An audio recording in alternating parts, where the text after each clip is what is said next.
உங்களோட வீடு ரயில்வே கேட்டுக்கு பக்கமோ இல்ல தண்டவாளம் போற வழிக்கு அருகாமையில் இருக்கு அப்படின்னா இந்த வீடியோ உங்களுக்காக தான். மறக்காம சேவ் பண்ணி வச்சு பாத்துக்குங்க. என்ன அப்படின்னா இப்போ உள்ள காலகட்டத்தில் பெற்றோர்கள் குழந்தைகள் மேல அதிக கவனம் செலுத்துறது இல்ல. காரணம் என்ன அப்படின்னா இப்போ உள்ள பொருளாதார சூழ்நிலையில பாத்தீங்கன்னா கணவன் மனைவி இரண்டு பேருமே ஒரு வேலைக்கு போனா மட்டும்தான் குழந்தைகளை காப்பாற்ற முடியும் அப்படிங்கிற ஒரு சுச்சுவேஷன் இருந்துட்டு இருக்கிறதுனால அடிப்படை பாதுகாப்பு இல்லாம குழந்தைகளை பாத்தீங்கன்னா வீட்டுல இருப்பா அப்படின்னு சொல்லிட்டு போறதோட எக்ஸ்ட்ரா கேரிங் எதுவும் பண்ணாம கூட ஒரு ஆள் பார்க்காம இருக்கிறதுனால என்னவோ ஒரு 15 வயசு சிறுவன் சீர்திருத்த பள்ளியில் அடைக்கப்பட்டிருக்கார் அப்படிங்கறத சொல்றப்ப பாத்தீங்க அப்படின்னா எல்லாத்துக்குமே ஒரு ஷாக்கிங்கா தான் இருக்கும். எங்க எப்படி என்ன நடந்தது அப்படிங்கறத வீடியோவை ஸ்கிப் பண்ணாம ஃபுல்லா பாருங்க. ஓகேங்களா? என்ன அப்படின்னு பாத்தீங்கன்னா திருவனந்தபுரத்துல இருந்து கோயம்புத்தூர் வழியா சென்னை சென்ட்ரல் போற ஒரு எக்ஸ்பிரஸ் தாங்க. அதிகாலை 2 மணிக்கு பாத்தீங்கன்னா போத்தனூர் ஜங்ஷன்ல இருந்து ஆவாரம்பாளையம் வழியா போயிருக்கு. 2:30 மணி போனப்ப பாத்தீங்க அப்படின்னா ரயில்வே டிராக்ல கல்லெல்லாம் ஒண்ணுக்கு மேல ஒண்ணு அடிக்கடிக்கு இருந்திருக்கு. அப்போதைக்கு ட்ரெயின் கிராஸ் பண்றப்ப அதோட ஸ்பீடுக்கு சின்ன சின்ன கற்கள் அப்படிங்கறதுனால அது உடைஞ்சு செதறி போயிடுச்சு. இதை பாத்தீங்கன்னா ரயில்வே லோகோ பைலட் லோக்கல் உள்ள போலீஸ் ஸ்டேஷனுக்கு இன்ஃபார்ம் பண்றாரு. இந்த மாதிரி 2:30 மணிக்கு நாங்க போத்தூர் ஜங்ஷன்ல இருந்து ஆவாரம்பாளையம் பிரிட்ஜுக்கு அடியில கீழே போறப்ப இந்த மாதிரி ஃபுல்லாவே கல்லெல்லாம் அடுக்கி வச்சிருக்காங்க அப்படிங்கிற மாதிரி தகவல் தெரிவிச்சிருக்காங்க. உடனே பதறி அடிச்சு போன ரயில்வே போலீசாரும் ரயில்வே பாதுகாப்பு படையினரும் பாத்தீங்கன்னா 2:30 மணிக்கு மோப்பன் ஆகி எல்லாத்தையுமே கூட்டிட்டு போய் சர்ச் பண்ணிருக்காங்க என்ன நடந்திருக்கு அப்படின்னு சொல்லி. அங்கதான் பாத்தீங்கன்னா ஒரு ஷாக்கிங்கான நியூஸ் நடந்திருக்கு. மோப்பன் ஆகி ஃபுல்லாவே சரௌண்டிங்ல என்ன அப்படிங்கறத மோப்பம் பிடிச்சிட்டு மோர் மார்க்கெட் வரையும் போயிருக்கு. அதுக்கப்புறம் அது திரும்பிடுச்சு, ரிட்டர்ன் ஆயிடுச்சு. ஒரு தகவல் கிடைக்கல. முதல் கட்டமே பாத்தீங்கன்னா ஃபெயிலியர் ஆயிடுச்சு போலீசாருக்கு. ரயில்வே போலீசாரும் ஒரு பக்கம், பாதுகாப்பு படை அவங்க ரெண்டு பேரும் 2 டீமா ஸ்பிளிட் பண்ணி அந்த சரௌண்டிங்ல எப்படி இது ஆச்சு அப்படிங்கிறதுக்காக ரொம்ப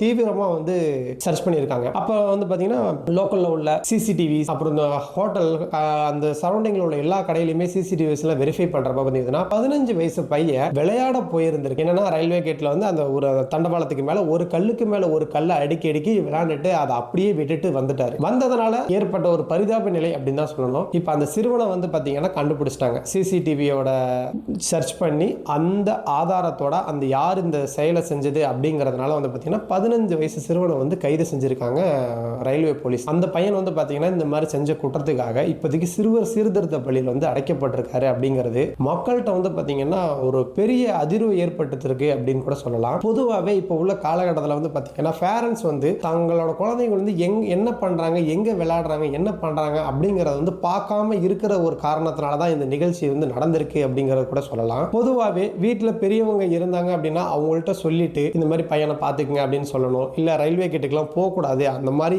இருக்கிறத சுச்சுவேஷன்ல அங்க என்ன ஆபத்து இருக்குங்கிறத அவங்களுக்கு புரியுற மாதிரி, அந்த சிறுவர்களுக்கு புரியுற மாதிரி பேரண்ட்ஸ் எடுத்து சொல்லிட்டு தான் போகணும் அப்படிங்கிற ஒரு கட்டாயம் சொல்லியிருக்காங்க. ரயில்வே தரப்புல இருந்து பாதுகாப்பு படையினரும் ரயில்வே ரோந்து போலீஸும் என்ன சொல்லியிருக்காங்க அப்படின்னா சரௌண்டிங்ல உள்ள ஒரு மக்களுக்கு ஒரு விழிப்புணர்வு சொல்லியிருக்காங்க. அதாவது வீட்டில் உள்ள குழந்தைகளை இந்த பக்கம் போகக்கூடாது, இந்த மாதிரி ஆக்சிடென்ட் ஆயிடுச்சு அப்படின்னா உயிருக்கு ஆபத்து அப்படிங்கறத அவங்களுக்கு புரியுற மாதிரி ஒவ்வொரு பேரண்ட்ஸும் நீங்களே சொன்னா மட்டும்தான் இந்த பிரச்சனைக்கு ஒரு தீர்வு காண முடியும். ஏன் அப்படின்னு பாத்தீங்கன்னா இது ரயில ட்ரெயின் போற ஸ்பீடுக்கு அந்த பையன் அங்க இருந்தாலும் ஆபத்து. சிலர் ரயில விபத்துக்கு உள்ளாக்கி அது மூலியமா அவங்களோட திட்டத்தை நிறைவேற்றுறதுக்காக கூட சில பேர் பண்ணிட்டு இருக்காங்க. சமீப காலகட்டத்தில் பாத்தீங்க அப்படின்னா கோயம்புத்தூர் சரௌண்டிங்ல ஒரு 4 இளைஞர்கள் சிசிடிவி ஆதாரத்தோட கைது பண்ணது எல்லாத்துக்குமே தெரியும். எதனால அப்படின்னா அவங்களும் அதே மாதிரி தான் நைட் டைம்ல அன்டைம்ல அந்த வழியா போறப்ப அங்கேயே ட்ரிங்க்ஸ் பண்ணிட்டு அங்க பெரிய ஒரு கல்லை தூக்கி தண்டவாளத்தை வச்சுட்டு போயிட்டாங்க. அதை